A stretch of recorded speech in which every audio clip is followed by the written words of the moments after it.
Hey, good morning, folks. It's Pastor Stephen here with another No Frills daily devotional. And today we are going to be talking about Jesus, the bad roommate. So, quick question. How many of you have ever had a bad roommate? Okay?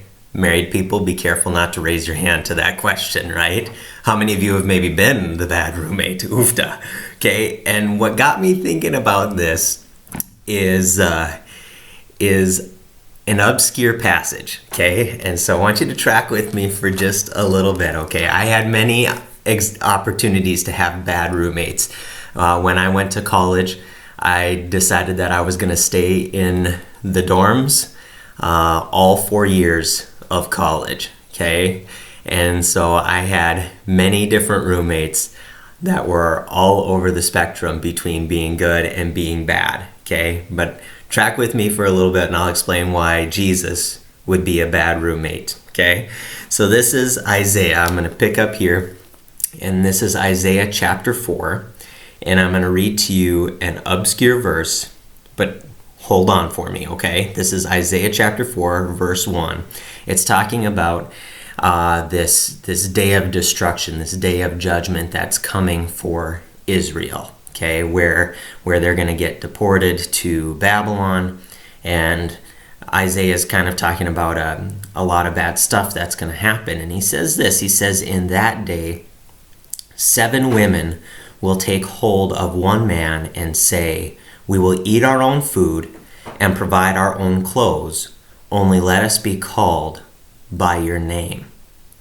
And that passage got me thinking about how a lot of times as Christians, okay, we tend to be a Christian or want to be a Christian by name only, okay? We want to be a Christian by name only, where we want Jesus, right? We want Jesus in our lives just as long as he doesn't mess with our stuff, okay? We want Jesus in our lives as long as he doesn't mess with our stuff. I remember I was in college. I think this was roommate number 3 for me. I remember coming back from something, and I used to have a Sega Dreamcast, and one of my favorite games was NFL 2K2. And on our coffee table was my NFL 2K2 video game, and it was cracked in half because my roommate was playing the game, and he got so mad when he was playing the game, he rage quit, he ejected the CD and cracked it. He was just so ticked off, and I remember seeing that going, "Oh, my favorite game, what in the world," right? He was messing with my stuff. And we want Jesus in our lives as long as he doesn't mess with our stuff. We think about it like this. We accept him into our hearts, but then we refuse to let him call the shots. And that is not what Christianity is meant to be. And that is not the goal of the gospel.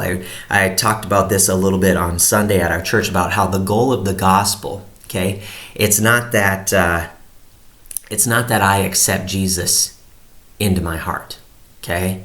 Track with that statement for just a second. The goal of the gospel isn't that I accept Jesus into my life.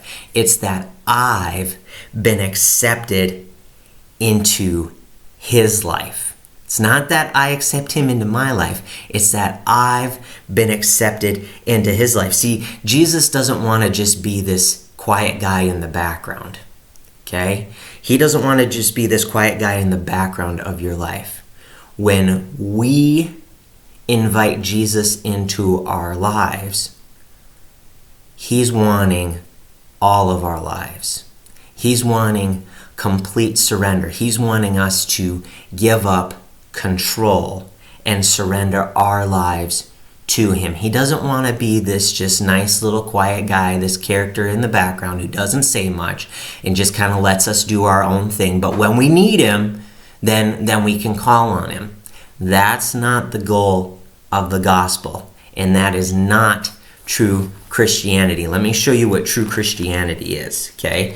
This is Matthew chapter 16, verse 24, and Jesus is going to tell us what true Christianity looks like, okay? This is verses 24 and 25, and Jesus said this, and then Jesus said to his disciples, "If anyone would come after me, he must deny himself and take up his cross and follow me. For whoever wants to save his life will lose it, but whoever loses his life for me will find it." And I wrote a little note for myself in the margin here, that carry our cross thing. What does he mean? Well, our cross signifies the death to ourself and the death to our flesh.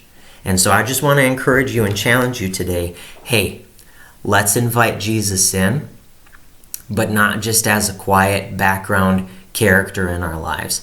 Let's invite him in, but then surrender our lives to him. Why?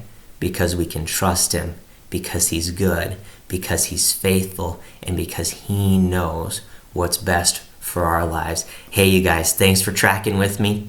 I hope you have an awesome day. God bless you guys.